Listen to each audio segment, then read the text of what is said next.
Hello students, welcome to ATP star Kota. बच्चों, आज के इस वीडियो हम जेईई एडवांस 2022 के पेपर 1 का सेक्शन 3 जो डिस्कस करने वाले हैं, जिसके अंदर मैट्रिक्स मैथ्स टाइप के क्वेश्चन जो बच्चों पूछे गए थे। तो देखिए, साथ साथ में हम ये भी आपको बताते चलूँगा कौन सा क्वेश्चन जो किस लेवल का आपके पास में यहाँ पे पूछा गया था। तो ये जो फर्स्ट मैचिंग आपके पास में आप देख पा रहे हो कि ट्रिग्नोमेट्री वाले चैप्टर जो है उससे रिलेटेड बच्चों यहाँ पे आपको मैचिंग जो है ये पूछी गई है। तो एक आसान सी मैचिंग है ना, स्टैंडर्ड चीजें सारी आपके पास में, ये इक्वेशन को सोल्व करना आपको आता है। दो तरीके से बच्चों आप इसको सोल्व कर सकते हो, या तो आप इसकी दोनों साइड स्क्वायरिंग कर दीजिए, या सिंपली अगर देखो इसको आप √2 से ऊपर नीचे मल्टीप्लाई कर देते हो तो ये आपके पास में बेटा बन जाएगा sine of x plus π/4 is equal to 1/√2। अब आपको बताना है कि ये जो इक्वेशन है इसके कितने नंबर ऑफ सॉल्यूशंस होंगे, किससे किसके बीच में, x इज इक्वल्स टू -2π/3 से लेके 2π/3 के बीच में। तो यार आप देख पा रहे हो कि अगर मान लो x मैं ऐसा बोल रहा हूं कि -2π/3 से लेके 2π/3 के बीच में लाई कर रहा है, तो x प्लस का π/4 जो वो आप इजीली बता सकते हो कहां से कहां लाई करेगा। इसके अंदर जो दोनों साइड में बच्चों π/4 जो है वो आप ऐड कर दीजिए, तो बेसिकली 2π/3 का मतलब हो गया 120 डिग्री, है ना। ऐसा मान लो 120 डिग्री ना, देखने में आसानी रहेगी। 120 डिग्री में 45 डिग्री जो वो आप ऐड कर रहे हो, तो ये आ रहा है बच्चों लगभग 165 डिग्री। ये आपके पास में माइनस का 120 डिग्री है। इसके अंदर फिर से देखो, अगर आप 45 डिग्री ऐड करोगे तो आई थिंक ये माइनस का 75 डिग्री जो आपके पास में बन जाएगा। अब आपको क्लियरली पता है कि जब थीटा की वैल्यू -75 डिग्री से लेके 165 डिग्री के बीच में अगर लाई करेगी तो वहां पे बच्चों साइन थीटा कितनी जगह है, 1/√2 होगा, दो जगह होगा। एक आपके पास में x प्लस में π/4 जो है इसकी वैल्यू π/4 हो जाए, जो कि आपको दिख रहा है कि इस वाले इंटरवल में लाई कर रही है। उसके बाद सेकंड क्वाड्रेंट में यानी कि 3π/4 हो जाए, ये भी लाई कर रहा है। तो इसका मतलब यहां पे बच्चों कितने सॉल्यूशन आपको मिल रहे हैं, दो सॉल्यूशन जो वो यहां से आपको मिलते हुए जो वो नजर आ रहे होंगे। यानी इसके बच्चों यहां से P से ये कनेक्ट हो जाएगा। तो P से अगर कनेक्ट हो गया तो देखो ऑप्शन A और B में से कोई एक होगा। ऑप्शन D और 3 और 4 जो वो आप डायरेक्टली यहां से रिमूव कर सकते हो। क्लियर। चलिए, क्योंकि देखो पूरा क्वेश्चन आपको इसमें वैसे भी सोल्व ही नहीं करना होता, दो ऑप्शन अगर आप सही से सेट कर देते हो तो बाकी के दो बच्चों इजीली मैच कर पाते हो। देखो अगर मान लो मैं सेकंड ऑप्शन की बात करता हूं यहां पे, तो ये यहां पे देखो जरा बच्चों कितना आ रहा है, tan 3x is equal to 1/√3। अब फिर से देखो x आपके पास में कहां से कहां लाई कर रहा है, उसके अकॉर्डिंग 3x देखो कहां से कहां लाई करेगा, इसको 3 से मल्टीप्लाई कर दीजिए तो ये लाई करेगा बच्चों माइनस का 5π/6 से लेके 5π/6 के बीच में। अब आपको यह चीज चेक करनी है कि भाई -5π/6 से लेके 5π/6 के बीच में tan थीटा 1/√3 जो है वो आपके पास में कितनी जगह बन रहा होगा। तो एक तो क्लियरली दिख रहा है कि भाई 3x की वैल्यू अगर जब π/6 होगी यानी कि फर्स्ट क्वाड्रेंट में, तब जाके ये बन जाएगा। एक इधर से अगर नेगेटिव साइड में देखें तो अगर आपके पास में थर्ड क्वाड्रेंट में आएगा तब जाके tan थीटा जो है वो कैसा होगा, आपके पास में पॉजिटिव होगा। तो -5π/6 से आगे जाओ थोड़ा सा तो ध्यान से आप देख पा रहे हो कि tan ऑफ, जैसे अगर हम बात करें tan ऑफ पाई प्लस का π/6, tan ऑफ पाई प्लस का π/6 जो वो कितना होता है, 7π/6 आपके पास में आता है। तो वहां पे ये वैल्यू जो है वो अगेन 1/√3 बनेगी। अब इसी को आप उल्टी साइड से आ जाओ, इधर से π/2 बच्चों घूम के आए और वापस से π/3 जो है वो और आप घूम के चले जाइए। समझ पा रहे हो मेरी बात को। नेगेटिव डायरेक्शन में जैसे ही आप आए तो यहां से -π/2 घूम गए और यहां पे आप आ गए। ये एंगल हमने बोला था कि π/6 है, तो ये वाला एंगल आप इजीली बता सकते हो गया, ये इस बार नेगेटिव में होगा। ये माइनस का π/2 है बच्चों आपके पास में, और ये आपके पास में माइनस का π/3। तो ये देख लो जरा कितना आ रहा है आपके पास में, ये लीजिए यहां से 6 आ गया और ये माइनस का 3π माइनस का 2π, यानी -5π/6 पे भी वैल्यू 1/√3 बनेगी। तो अगेन बच्चों यहां से भी आपको दो सॉल्यूशन मिल रहे हैं, इसका मतलब ये भी बच्चों P से कनेक्ट होगा, और ऐसा ऑप्शन A और B में से हमने बोला था दोनों में से कोई एक होगा। तो ऑप्शन 2 जो है वो आपको क्लियरली दिख रहा है कि इसका करेक्ट आंसर होगा। यानी दो ही ऑप्शन आपको बच्चों चेक करने की जरूरत थी। बाकी भी वैसे आप इजीली चेक कर सकते हो। यहाँ पे cos 2x जो है वो √3/2 बच्चों आपके पास में गिवन है। तो आप देख लीजिए कि cos थीटा जो वो √3/2 कब कब होता है। तो और यहाँ पे x ऑब्वियस सी बात है 6π/5 से लेके -6/5 से 6/5 जा रहा है, तो 2x बच्चों कहां से कहां जा रहा होगा, -12/5 से लेके और ये लीजिए बच्चों 12π/5 तक ये जा रहा होगा। तो आप पॉजिटिव, cos थीटा वैसे भी आपके पास में सिमेट्रिक होता है, तो आप पॉजिटिव में बात कर लीजिए उतना ही नेगेटिव में होगा। तो 12π/5 ये देखो बच्चों आपके पास में कितना रह रहा होगा, इसकी वैल्यू अगर हम बात करें तो ये 2 पाई से भी बड़ा है, 2 पाई से भी घूम के वापस आ जा रहा है। तो सबसे पहले तो हम बात करें कि भाई पाई बाई 6 इसका सॉल्यूशन हो जाएगा, फिर उसके बाद में 2 पाई माइनस का पाई बाई 6 हो जाएगा, फिर एक 2 पाई प्लस का पाई बाई 6 आपके पास में हो जाएगा। तो 3 सॉल्यूशन यहां से मिल रहे हैं, 3 लेफ्ट हैंड साइड में मिलेंगे। तो इसका मतलब इसके टोटल 6 सॉल्यूशन बच्चों यहां से आपको मिलते हुए नजर आ गए। तो इसका मतलब ये टी से कनेक्ट होगा, और वैसे भी हम इसमें बोल चुके हैं। लास्ट ऑप्शन जो है उसको भी बच्चों सिमिलर फर्स्ट ऑप्शन की तरह चेक करना है। दोनों ऑप्शन बिल्कुल सिमिलर टाइप के लिखे हुए हैं। यहां पे साइन ऑफ x माइनस का पाई बाई 4 जो 1/√2 बन रहा होगा, ठीक है। तो एक बेहद ही आसान लेवल का क्वेश्चन बच्चों मैं इसको कहूंगा, 1 से 2 मिनट में होने वाला क्वेश्चन जो बच्चों आपके पास में ये गिवन था। ओके, चलिए नेक्स्ट मैट्रिक्स मैच पे चलते हैं। ये भी बच्चों एक बहुत ही बढ़िया सवाल जिसको हम बोल सकते हैं, जिनको आप इजीली बिना ज्यादा दिमाग लगाए ऑप्शंस का अगर आप सही से यूज करते हो तो आप इजीली उसको सोल्व कर सकते थे। सवाल को देखना ध्यान से, क्वेश्चन को भी सोल्व करने की जरूरत नहीं, ऑप्शंस को सोल्व करना था आपको। 2 players P1 and P2 play a game against each other. In every round of the game, each player roll a fair die once, where the 6 faces of the die have 6 distinct numbers. Let x and y denote the readings on the die rolled by P1 and P2 respectively. If x is greater than y, मतलब simple से बोला गया कि भाई P1 और P2 दो person है और वो डाई जो उनको रोल कर रहे हैं, तो जिसकी ज्यादा आ रही है, जिसका ज्यादा नंबर आ रहा है, अगर मान लो कि जैसे P1 जो है उस पर 5 आ गया और P2 जो उस पर 1 2 3 4 में से कोई एक आ गया, तो ऐसे केस में क्या होगा कि x अगर y से बड़ा है, x जो है वो अगर y से बड़ा है, तो इस केस में बच्चों P1 जो है उसको 5 पॉइंट मिल रहे होंगे और P2 जो उसको 0 पॉइंट मिल रहा होगा। सिमिलर वे में x अगर y से छोटा होगा तो उस केस में बेटा P1 को 0 मिल रहा होगा और P2 जो उसको 5 मिल रहे होंगे। और एक है कि अगर x इक्वल्स टू y है तो उस केस में बोला कि टाई हो जाएगा, दोनों को 2-2 पॉइंट जो मिल रहे होंगे। तो और एक केस हमने क्या बोला, x जब y से छोटा होगा तब इसको 0 मिलेगा बेटा और इसको 5 मिलेगा। ये इसकी पूरी की पूरी कहानी थी। अब आपको बोला गया let xi and yi be the total score of P1 and P2 respectively after playing the ith round. यानी इसका मतलब क्या है, ये आपको पूछना चाह रहा है वो प्रोबेबिलिटी कि 2 राउंड के बाद में x2 का जो स्कोर है वो y2 के स्कोर से ज्यादा होगा या फिर उसके इक्वल होगा, इसकी प्रोबेबिलिटी क्या होगी। तो यार एक बार ऑप्शंस पे नजर डाल ले क्या। वैसे तो देखो आप इजीली कर सकते हो, x2 का स्कोर अगर मान लो कि y2 से ज्यादा आ रहा है, इसका मतलब क्या हो सकता है, और 2 राउंड के बाद की बात कर रहा है, तो ऐसा हो सकता है कि पहला राउंड P1 ने जीता हो और दूसरा राउंड जो वो भी P1 ने जीता हो। क्लियर है। सेकंड केस क्या हो सकता है कि पहला राउंड P1 ने जीता हो और दूसरा राउंड जो वो टाई हो जाए, उस केस के अंदर भी। और एक बार इसी का उल्टा कर दो, पहला राउंड टाई हो गया और दूसरा राउंड जो वो P1 ने जीत लिया। तो ये केसेस होंगे बेसिकली P1 के जीतने के 2 राउंड के बाद में, ठीक है। लेकिन अगेन आपको इसका यूज करने की जरूरत नहीं थी, क्योंकि आप यहां पे देख पा रहे हो कि ऑप्शन 2 जो है उसके अंदर हर जगह आर आ रहा है। ऑप्शन 2 का मतलब क्या है, probability of x2 is greater then y2। एक बात बताइए पहली चीज तो आप कि x2 और y2 ये प्रोबेबिलिटी क्या सेम होगी क्या, यस और नो, इतनी बात बता दीजिए। x1 और x2 और y2 के जीतने की प्रोबेबिलिटी, P1 और P2 के जीतने की प्रोबेबिलिटी तो भाई सेम ही होगी, यस और नो। तो इसका मतलब अगर मैं ऐसा बोलूं कि भाई अगर मान लो मैंने लिख दिया कि x2 जो है वो y2 से ज्यादा स्कोर है, एक बार मैं बोल दूं कि x2 जो वो y2 के बराबर स्कोर है, एक बार मैं बोल दूं कि x2 जो है वो y2 से छोटा स्कोर है, तो एक बात बताइए, अगर मैं इसकी प्रोबेबिलिटी बेटा p मानता हूं तो क्या इसकी प्रोबेबिलिटी भी p मानूंगा?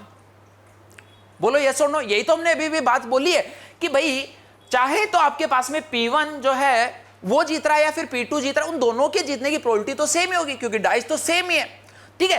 तो और इसके जीतने की प्रोबेबिलिटी हम मान लेते हैं Q।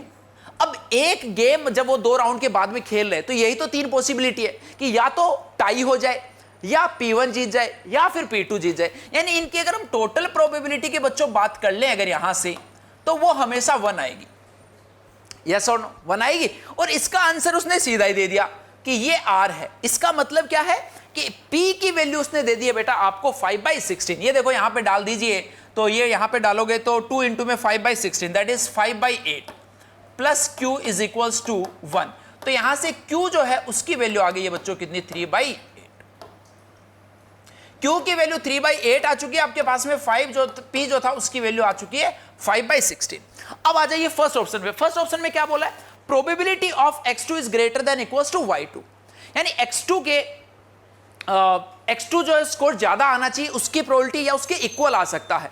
तो देखो दो केस बन गए, एक तो पहले वाला केस, एक दूसरे वाला केस, यानी यहां पे आपको P प्लस Q की वैल्यू जो है बच्चों फाइंड करनी थी। अब P की वैल्यू देखो जरा यहां पे कितनी है, 5/16, और इसकी अगर हम बात करें तो 2 से मल्टीप्लाई करते तो 6/16, तो ये आ गया आपके पास में 11/16। तो 11/16 जो वो ऑप्शन Q में लिखा हुआ है। चलिए, तो अब आपको दो चीजें पता चल चुकी है कि भाई फर्स्ट जो उसका Q होगा, सेकंड का R होगा, थर्ड फोर्थ जो ऑप्शन है वो डायरेक्टली यहां से हट गए।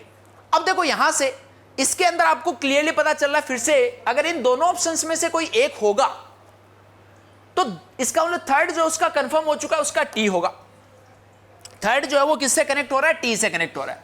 अब थर्ड क्या है, वापस से वही सेम चीज है बेटा, थर्ड के अंदर भी क्या है, वही सेम चीज कि या तो x3 जो है वो y3 से बड़ा होगा, या x3 जो वो y3 के इक्वल होगा, या फिर x3 जो है वो y3 से छोटा होगा। यही तीन पॉसिबल केसेस हैं। इसकी प्रोबेबिलिटी हम फिर से P मान लेते हैं, तो ये भी P होगी और ये Q होगी। अब ये इस बार P और Q जो वो अलग वाले P और Q है ना, अब पहले वाले से कोई रिलेशन इसका नहीं है, ठीक है भाई।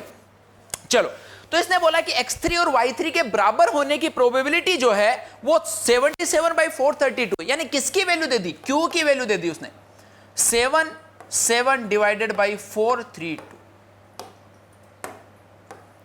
ये आपके पास में बेटा Q जो उसकी वैल्यू दे दी। अगेन आपके पास में रिलेशन जो वो तो अभी भी सेम है ना, कि 2p प्लस Q जो है वो तो अभी भी बेटा 1 रहेगा। तो 2p देखो कितना आएगा, 1 - 77/432।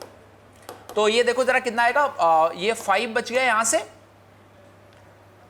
ये भी 5 बच गया, और ये आई थिंक 33, ठीक है, और डिवाइड बाई 432 ऐसा आ गया। तो P की वैल्यू देखो यहां से कितनी आ चुकी है बेटा, P की वैल्यू आ चुकी है 355 डिवाइडेड बाई 864। ये ऐसे आपके पास में इसकी वैल्यू आ चुकी है।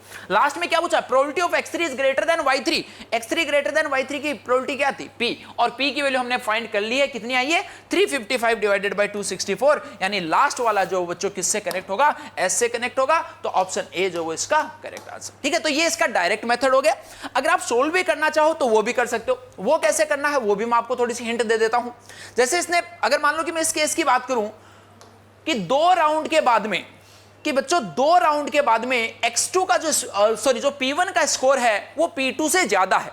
इसका मतलब देखो मैंने आपको क्या बोला था कि क्या क्या पॉसिबिलिटीज हैं। ऐसा है बच्चों कि ये देखो P1 है, ये P2 है, पहला राउंड हुआ, पहला राउंड में ऐसा हो सकता है बेटा कि इसको 5 मिले, इसको 0।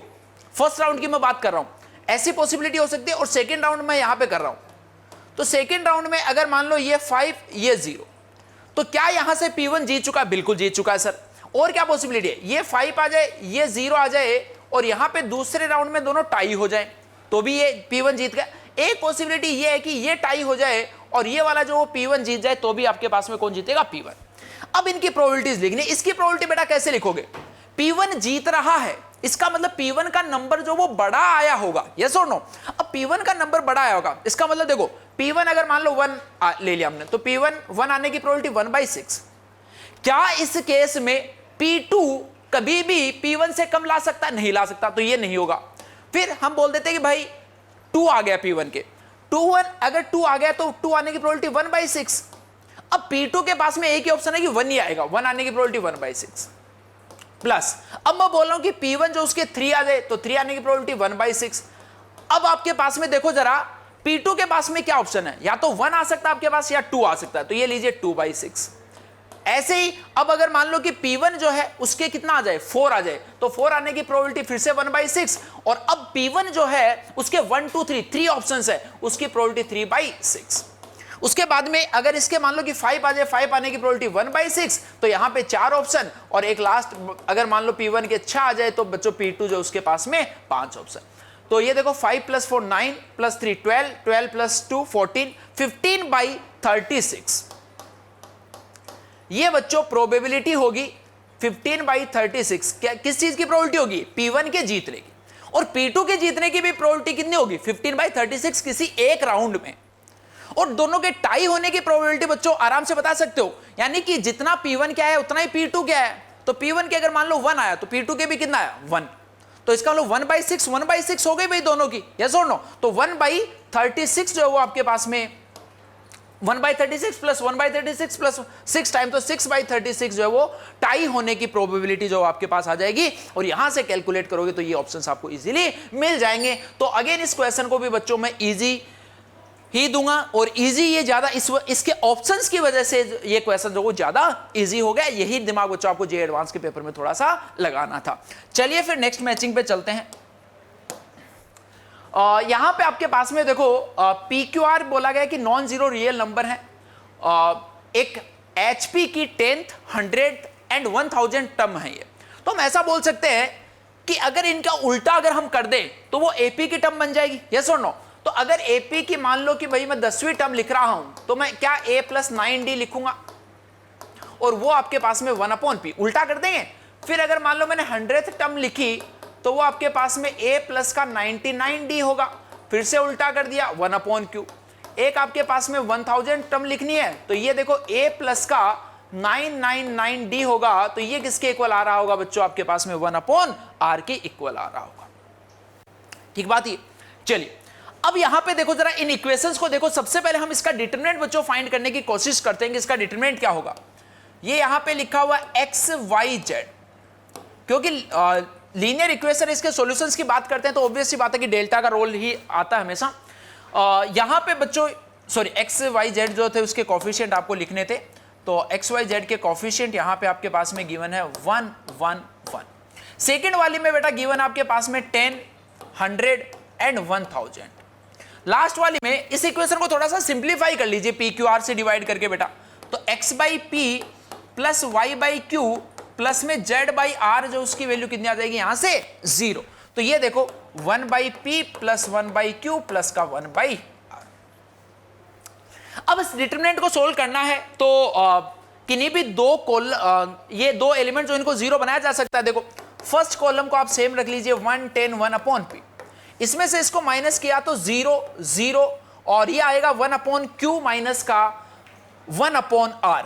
तो इसकी वैल्यू फाइंड कर लूं क्या मैं पहले। देखो 1/Q माइनस का 1/R आ रहा है, यानी इसमें से इसको माइनस करना है, तो भाई A से A तो कैंसिल आउट, और ये बच गया देखो माइनस का 900D।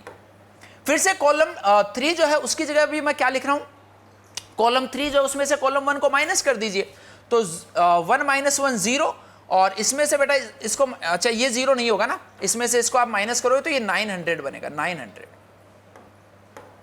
अब कॉलम 3 जो उसको रिप्लेस कर रहे हैं कॉलम 3 माइनस कॉलम 1 से, तो इसमें से ये माइनस करेंगे तो आई थिंक ये 990 आ जाएगा, और यहां पे आएगा 1/R minus 1/P, this minus this, तो क्या ये 99D बन गया 990D। और यहां से अगर आप बच्चों देख पा रहे हो, थोड़ा सा अगर आप अच्छे से देख पा रहे हो तो एक मिनट, हमने कुछ गड़बड़ कर दी है क्या, इसमें से इसको हमने माइनस किया तो ये भी बच्चों आपके पास में माइनस का 900। तो अगर आप बच्चों यहां पे थोड़ा सा ध्यान से देख पा रहे हो तो इनसे डिटरमिनेंट की वैल्यू इसी के अबाउट एक्सपेंड करेंगे रो 1 के अबाउट, तो इस डिटरमिनेंट की वैल्यू जो हमेशा कितनी आ रही है 0। डिटरमिनेंट की वैल्यू बेटा हमेशा आपके पास में 0 आ रही है। अब डिपेंड करता है कि इसका delta x delta y delta z क्या है ना, तो वो भी हम फाइंड कर लेते हैं ना। डेल्टा x का मतलब क्या है भाई कि जो फर्स्ट कॉलम है उसको कांस्टेंट टर्म से आप रिप्लेस कर देते हैं, ऐसा आएगा 1 0 0। फिर नेक्स्ट आपके पास में क्या होगा, फर्स्ट कॉलम को हमने रिप्लेस कर दिया, बाकी एज इट इज आएगा 100, और ये आ गया 1/Q, और ये आपके पास में आ रहा होगा बेटा 1 1000, और ये यहां पे 1/R। ठीक है, मैं सिर्फ और सिर्फ डेल्टा x फाइंड कर रहा हूं, उसी के बेसिस पे देखो मैं आपको बता दूंगा कि डेल्टा y डेल्टा z जो आप डायरेक्टली कैसे लिख सकते हो। चलिए तो इसको यार हम एक्सपेंड कर सकते हैं किसके अबाउट, कॉलम 1 के अबाउट एक्सपेंड कर दीजिए, तो ये देखो मल्टीप्लाई होगा तो ये बनेगा 100/R माइनस का 1000/Q, ऐसा आएगा।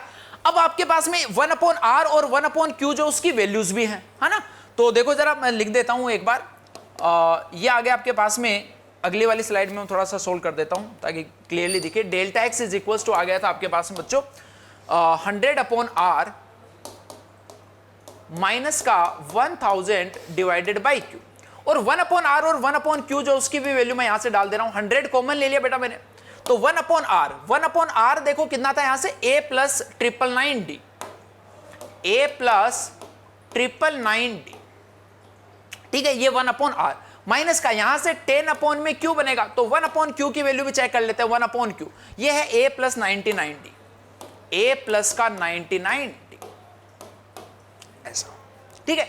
चलिए तो ये देखो 100 a माइनस का 10a जो है वो कितना बनेगा भाई आपके पास में, माइनस का 9a बनेगा, और ये देखो जरा 999 आ रहा है, और 999 के बाद में माइनस का 990, तो ये प्लस का 9d बनता हुआ नजर आ गया होगा आपको, यानी ये यहां से फिर से बच्चों में 9 जो वो कॉमन अगर ले लूं तो माइनस का 900 इंटू में a माइनस का d आ गया, माइनस 900 a माइनस डी, देखते जाना ध्यान से, माइनस का यहां पे लिख दे रहा हूं मैं सारे एक साथ, delta x is equal to minus का 900 इंटू में a माइनस डी। अब डेल्टा y और डेल्टा z जो उसको आप थोड़ा सा ऑब्जर्व कीजिएगा, डेल्टा y का मतलब बेटा क्या होगा, अब ये वाला कॉलम जो है उसको हम रिप्लेस कर देंगे कांस्टेंट टर्म से, तो यहां पर ये देखो आपके पास में 100 एंड 1000 इन दोनों का जो डिफरेंस था वो यहां पे आ रहा है, बाकी a माइनस डी, तो हम जैसे डेल्टा y करेंगे तो डेल्टा y में ये हट जाएगा, तो अब कौन कौन बचेगा, 10 एंड 1000 बचेगा, यस और नो, और 10 और 1000 का जो गैप है वो बच्चों 990 होगा, तो ये बनेगा माइनस का 990 a माइनस का d। और अगर हम बात कर लें इसके बाद में डेल्टा z की, तो डेल्टा z में देखो क्या होगा, ये हट जाएगा, यानी अब आपके पास में 10 और 100 का गैप जो वो बन रहा होगा, और वो होता है बच्चों 10 और 100 का गैप कितना होता है, माइनस का 90 इंटू में a माइनस डी, क्योंकि बाकी सारी टर्म्स तो यार सेम ही लिखी है, उनमें तो कोई डिफरेंस आना नहीं। ये delta x, delta y, delta z आ गए। अब चलिए बात कर लेते हैं ऑप्शंस के अकॉर्डिंग कि ये अपने से क्या पूछना जो वो यहां से चाह रहा है। पहले ऑप्शन में बोल रहा है, पहले p बाई क्यू वाले की बात कर ले, किसी की बात कर लो, q बाई r जो वो 10 बोल रहा है, q बाई r, देखना भाई q बाई r को 10 बोल रहा है, q और r की मैं यहां पे वैल्यू जो है वो डाल रहा हूं, तो देखो 1/r आपके पास में था a plus 999d, a plus 999d is equals to 10 में q, तो 1 में q की वैल्यू बेटा मैं डाल रहा हूं यहां से, 1/q जो है वो a प्लस 99d था, a प्लस का 99d। यहां से देखो जरा क्या रिलेशन आया, a को अगर इधर लेके आ जाए तो 10a माइनस का a बन गया बच्चों 9a इज इक्वल्स टू, ये 990 बनेगा और ये 999, यानी ये आ गया 9d, तो यहां से a जो उसकी वैल्यू क्या d आ चुकी है क्या। और अगर आप बच्चों ध्यान से देख लो एक बार इसको थोड़ा सा, अगर आप इसको ध्यान से देख लो और a की वैल्यू को अगर मैं d बोल दूं तो ये देखो सारे के सारे आपके पास में जीरो हो गए क्या। तो अगर delta x, delta y, delta z सारे के सारे आपके पास में जीरो आ रहे हैं और डेल्टा जो वो भी जीरो है, तो क्या हम ऐसा बोल सकते हैं कि भाई इसके जो नंबर ऑफ सॉल्यूशंस हैं वो इनफाइनाइट सॉल्यूशंस होंगे। अरे बोलो भाई, अब देखो इनफाइनाइट सॉल्यूशंस तो होंगे, लेकिन यहां पे फर्स्ट ऑप्शन में Q और T दो चीजें आ रही है, ध्यान से समझना इस बात को बेटा, Q और T जो वो दो चीजें आ रही है। एक तो क्या बोला गया कि एटलीस्ट वन सॉल्यूशन, तो ये बात तो सही है भाई, एटलीस्ट वन सॉल्यूशन तो होगा ही होगा। एटलीस्ट वन सॉल्यूशन कब नहीं होता, नो सॉल्यूशन आपके पास में बच्चों कब आता है, जब हम ऐसा बोलते हैं कि डेल्टा जो है वो जीरो हो जाए और delta x, delta y, delta z में से एटलीस्ट एक जो है वो कैसा हो जाए आपके पास में नॉन जीरो हो जाए, ऐसी बात बोलते हैं। तो इसका मतलब यहां पे जरा अगर ध्यान से देखो तो एटलीस्ट वन सॉल्यूशन बोला है, तो ये बात जो वो बिल्कुल इसकी ठीक है। ये क्या बोल रहा है कि ये जो है वो इसका एक सॉल्यूशन है, तो ये तो आप डायरेक्टली इक्वेशन में डाल के देख सकते हो कि क्या ये चीज जो वो इसको सेटिस्फाई कर रही है, तो वहां से आपको इजीली जो ये चीज पता चल जाएगी। यानी यहां से कुछ क्लियर नहीं हो पा रहा है, या तो Q होगा या T होगा, तो अगर अपन थोड़ा सा और आगे चलते हैं उसके बेसिस पे हम चीजें जो यहां से देखेंगे।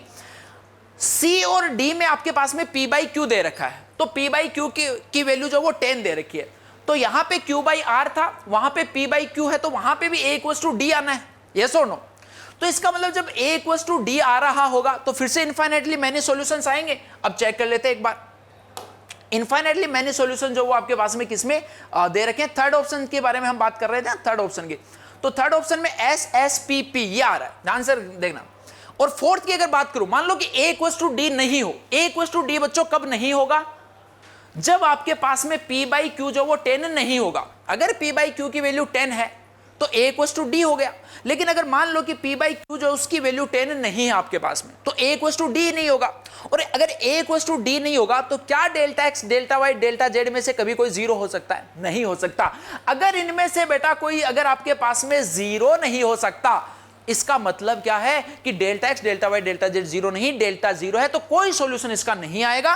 तो इसका मतलब ये चीज क्लियर है कि ये जो बच्चों s से ही आपके पास में कनेक्ट हो रहा होगा। तो थर्ड ऑप्शन देखो आपको मिल चुका है। थर्ड ऑप्शन जो आपको मिल चुका है, इन दोनों में से बच्चों कोई एक ऑप्शन जो वो आपके पास में आने वाला है, ये दोनों आपके पास में पॉसिबल नहीं होंगे। अब हम बात कर लेते हैं थर्ड का जो है वो क्या आ गया था अपने पास में, एस आ चुका है। अब सेकंड की बात कर लेते हैं। P बाई आर जो बोला कि नॉट इक्वल टू 100 है। P बाई आर की वैल्यू अगर मान लो हम 100 ले लेते हैं तब क्या होगा, उसके बारे में हम देख लेते हैं पहले।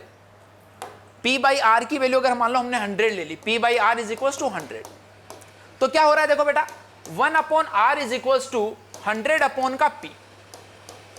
अब 1 अपॉन आर डाल रहा हूं मैं, 1 अपॉन आर, ध्यान से देखना। 1 अपॉन आर की वैल्यू a प्लस का 999d, a प्लस का 999d is equal to 100 into में 1 अपॉन p, इंटू में 1 अपॉन p। तो 1 अपॉन में p जो उसकी वैल्यू क्या है, a प्लस का 9d है, a प्लस का 9। तो आप अगर ध्यान से देख पा रहे हो तो 100a माइनस का a जो बच्चों कितना बनेगा, 99a बनेगा। a प्लस का 9d था नहीं, हाँ, तो 100 माइनस का a जो वो 99d बनेगा। और अगर हम इसको इधर लेके आ जाए तो ये 900d लिखा हुआ, तो ये देखो 99d बन रहा है, 99a इक्वल टू 99d।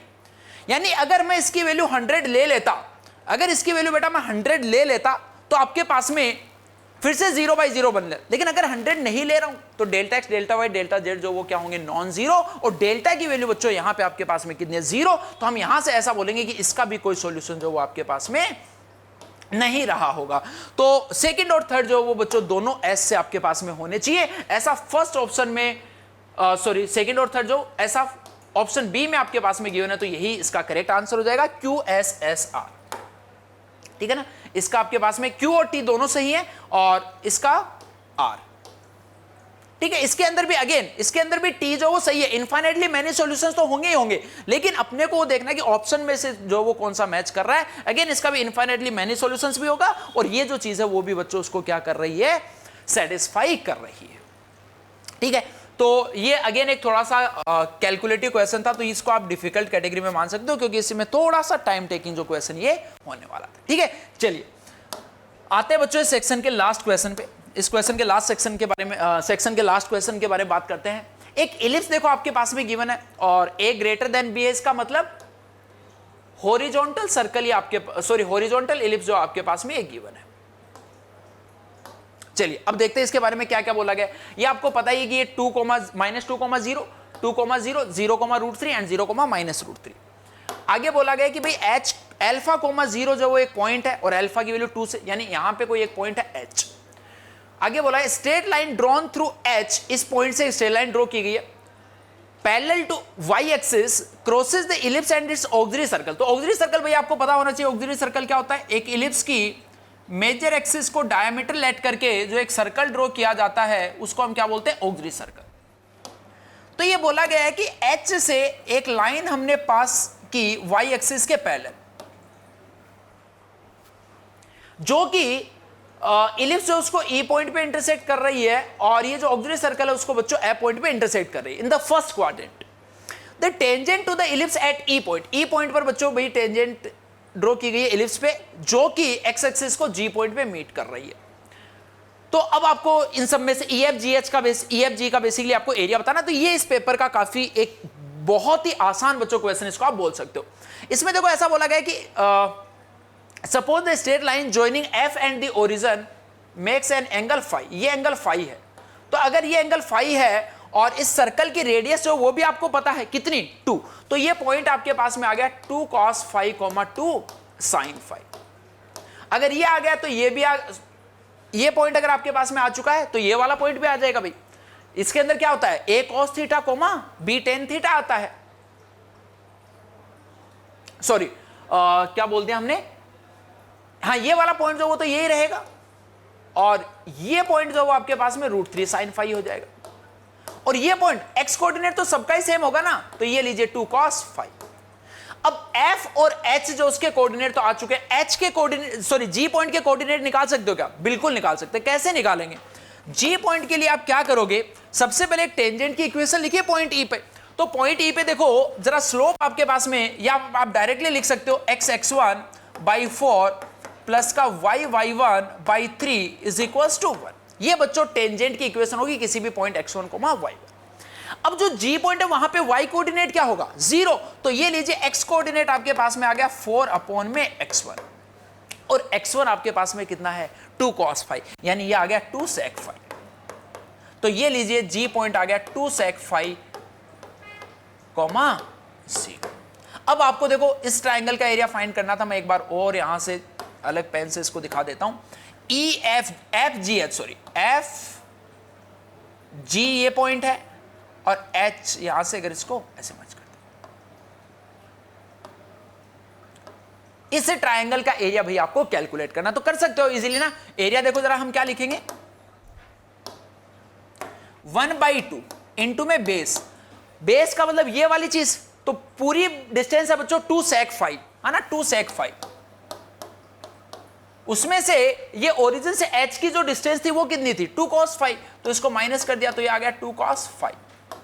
फिर ये वाली हाइट भी हम इजीली बता सकते हैं। ये वाली हाइट बच्चों कितनी है? यहां पे इसका जो y कोऑर्डिनेट होगा उसके इक्वल होगी हाइट, तो वो है आपके पास में इंटू में 2 sin phi। तो ये देखो जरा 2 से 2 आपके पास में कैंसिल आउट हो चुका है, एक 2 को आप बाहर ले लीजिए। sec phi माइनस का cos phi जो वो कितना बनेगा? 1/cos, और cos एलसीएम लेंगे तो 1 माइनस का cos स्क्वायर, 1 माइनस का cos स्क्वायर बच्चों कितना बनेगा? sin square. तो ये आई थिंक आपके पास में ऐसा आ जाएगा, sin square phi divided by cos phi, और ये लीजिए इंटू में sin phi। तो आप चाहो तो ये बेसिकली इसको थोड़ा और सिंप्लीफाई करके लिख सकते हो, sin cube phi divided by cos square phi। ये पूरा का पूरा एक्सप्रेशन आपके पास आ रहा है। अब देखो, अब तो सिंपली इसके बाद क्या करना था, ऑप्शंस आपको मैच कराने थे। जैसे अगर हम फर्स्ट ऑप्शन की बात करें तो बोल रहा है फाई जब π/4 होगा तब एरिया क्या आएगा। तो चलिए यहाँ पे π/4 डाल दीजिए। π/4 पे बेसिकली क्या होगा, साइन और कॉस जो वो दोनों सेम, यहाँ पे सिंपल एक कॉस, तो इसका मतलब एक कॉस तो कट चुका है। ऊपर क्या बचा बेटा आपके पास में? साइन स्क्वायर phi, और साइन स्क्वायर phi पे 1/2, यानी 1/2 इंटू में 2 कितना बनेगा? 1। तो ये लीजिए आपके पास में ऑप्शन 1 जो वो क्यू से मैच हो जाएगा। आपको मैट्रिक्स वाले क्वेश्चंस में एक्चुअली ऐसे ही करना होता है, एक एक ऑप्शन आप चेक करवा सकते हो। तो यहां से ये देखिए 2 ऑप्शन जो वो रिमूव हो चुके हैं, फर्स्ट का क्यू आते ही 2 रिमूव हो चुके हैं, और जैसे बच्चों आप सेकंड और कैलकुलेट करोगे तो आपको फाइनल आपका देखो आंसर मिल जाएगा। सेकंड में क्या बोला है, एंगल आपको π/3 लेना है। तो देखो जरा, जब π/3 होगा तो एरिया कितना होगा? 1 2 था भाई, π/3 पे साइन थीटा कितना होता है? √3/2, और उसकी पावर 3 करेंगे तो ये आएगा 3√3 डिवाइडेड बाई 8, और ये यहां पे अपॉन में cos phi, तो cos π/3 की वैल्यू कितनी? 1/2। तो ये लीजिए एक 2 ऊपर चला गया। तो ये फाइनली आपके पास में देखो जरा कितना आ रहा है, नीचे एक 2 आ गया, ऊपर 3√3 एंड 3√3/2, यानी ऑप्शन टी जो वो यहां से इसका मैच कर रहा है। फिर से आप ऑप्शंस में चल के देख सकते हो कि सेकंड का टी कहां पे मिल रहा है, यानी इन दो में से एक होना था, और ये लीजिए सेकंड में से एक। यानी अगेन देखो, आपको मैंने वही बार बार बता रहा हूं, चारों क्वेश्चन हमने जो किए, चारों क्वेश्चन में आपको सिर्फ और सिर्फ 2 ऑप्शन चेक करने की जरूरत थी, उसके बाद पूरा का पूरा क्वेश्चन जो आपका सोल्व हो जा रहा था। तो इसी तरीके से आपको टाइम सेव जो वो करना होता है। बाकी कंप्लीट सॉल्यूशन भी आप यहां से इजीली देख सकते हो। चारों ऑप्शन में सेम एरिया फाइंड करना है, और फाई की अलग अलग वैल्यूज के लिए करना है। तो एरिया हम ऑलरेडी फाइंड कर चुके हैं, यहां पे जैसे आप वैल्यू सब्स्टिट्यूट करोगे तो आपको फाइनल आंसर जो आपका मिल जाएगा। ओके, तो आई होप कि यार आपको चारों के चारों ये मैचिंग जो क्लियर हो गए होंगे। और अगेन अगर हम इजी मीडियम डिफिकल्टी लेवल की बात करें तो पेपर 1 का जो आपका सबसे इजीएस्ट सेक्शन था वो यही सेक्शन सी था। इसके सारे के सारे क्वेश्चन जो उनको इजीली आप अटेम्प्ट कर सकते थे। ओके बच्चों, बेस्ट ऑफ लक।